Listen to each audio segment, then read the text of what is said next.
What were you expecting from a tearjerker? A happy ending? Welcome to Ms. Mojo, and today we're counting down our picks for the top 10 movies where love doesn't conquer all. Goodbye, my love. 1,000 times goodbye. Before we begin, we publish new content every day, so be sure to subscribe to our channel and ring the bell to get notified about our latest videos. For this list, we're taking a look at movies where the lovers don't live happily ever after. While they may still love each other, the leads make the decision that they can't be together, either because of another person they're involved with, society, class struggle, or just growing apart. We've excluded animated features, and needless to say, a spoiler alert is now in order. No matter what happens, I'll always be with you. Number 10. Edward Scissorhands. Goodbye.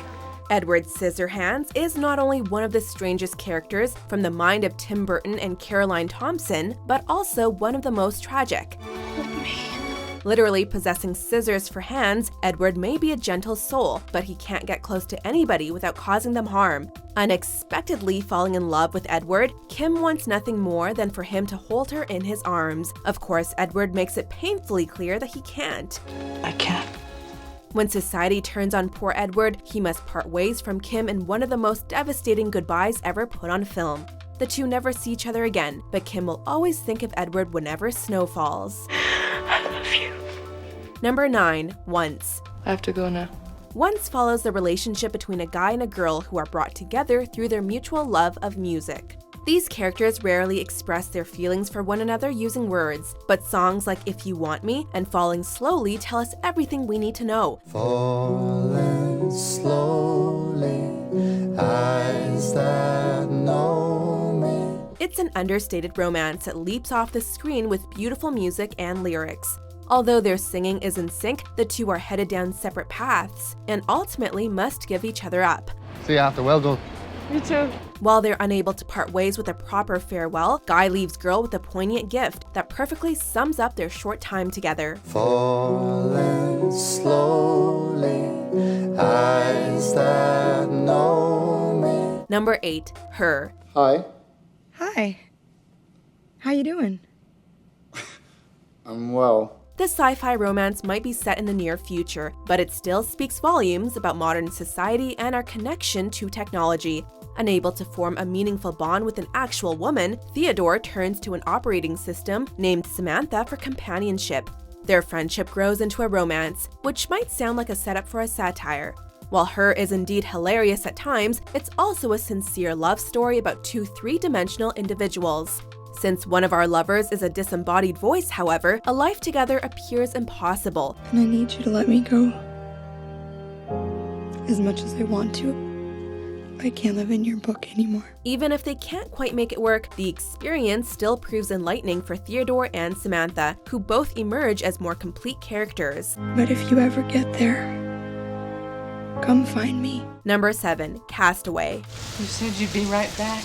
In the early scenes of this movie, we learn that Chuck is a workaholic FedEx employee that doesn't have nearly enough time for his longtime girlfriend Kelly. After Chuck gets stranded on a deserted island, the film becomes a one-man show. Well, a two-man show if you count Wilson the volleyball. As Chuck grows a beard, loses weight, and struggles to survive, we long to see him reunite with Kelly. Chuck does get off the island and live to see his beloved again, but much has changed over the past 4 years. What's your daughter's name? Katie? Kelly's now married with a daughter, meaning Chuck must exit her life as quickly as he came back into it. Cue the waterworks. I love you. You're the love of my life. I love you too, Kelly. Number 6. The Way We Were. We'll both be wrong. We'll both lose. Couldn't we both win? The title alone should be enough to tell you that this love story doesn't have the happiest ending. When Katie and Hubble first meet, they seemingly have nothing in common. One's an outspoken activist, the other's a slacker rich kid. Nevertheless, there's an obvious attraction between the two, and they inevitably fall for one another. As time goes by, however, Katie and Hubble realize that they simply want different things. You'll never find anyone as good for you as I am, to believe in you as much as I do or love you as much. I know that. As much as they long to recapture the magic of their early romance, the spark has officially faded away. If that's not sad enough for you, why not rent Funny Girl and make it a Barbra Streisand marathon? Katie, it was never uncomplicated. But it was lovely. Wasn't it? Number 5. Roman Holiday. I have to leave you now. Roman Holiday seemingly has all the ingredients of a classic fairy tale. A free-spirited princess that wishes to escape the pressures of her lifestyle, a common journalist who suddenly finds himself under extraordinary circumstances, a charming romance that blossoms against a magical backdrop. All that's missing is a happy ending. Alas, Princess Anne eventually finds that she needs to resume her royal duties, and Joe can't follow her. Just drive away and leave me. As I leave you. Although the audience is left with a bittersweet ending, the lively performances, heartfelt direction, and genuine screenplay make for an inspiring love story you'll definitely want to check out.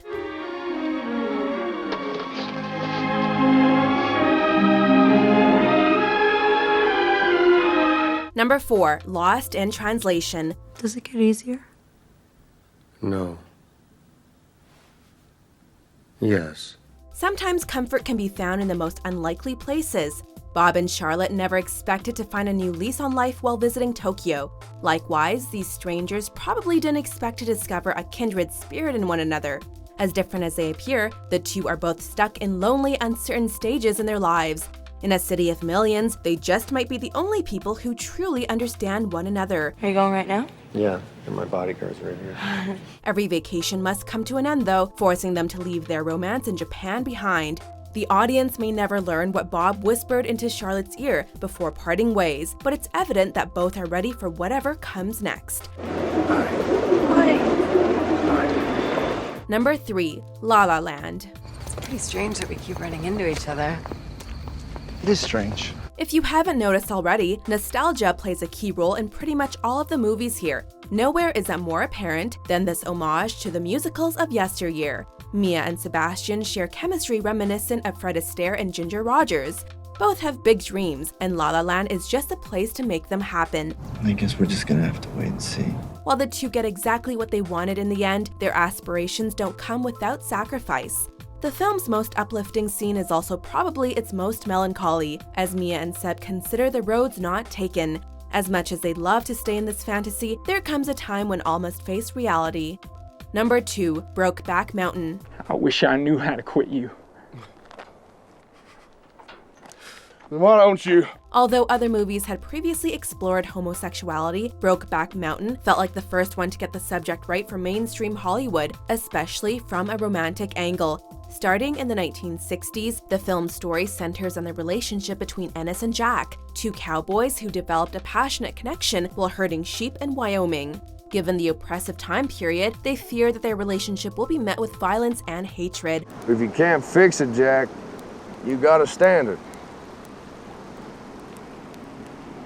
For how long? Unsure how to respond to their feelings, Ennis and Jack go their separate ways, but occasionally reunite, where they fell in love throughout the years.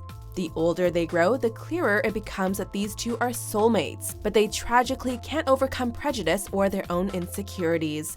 Jack, I swear. Number 1. Casablanca. But what about us? We'll always have Paris. Casablanca is one of those rare movies that's widely considered perfect, but it might have been deprived of that status if the filmmakers had copped out with a more crowd-pleasing ending. After Ilsa breaks Rick's heart in Paris, he becomes a cold cynic who sticks his neck out for nobody. When their romance rekindles years later, though, Rick not only comes to understand why Ilsa left, but also realizes that he can make a difference in this crazy world. When I said I would never leave you. And you never will. He's thus motivated to make the ultimate sacrifice by letting Ilsa leave on a plane with her husband. Love doesn't conquer all, but at least the film marks the beginning of a beautiful friendship. He's looking at you, kid. Do you agree with our picks? Check out these other great clips from Ms. Mojo and subscribe for new videos every day.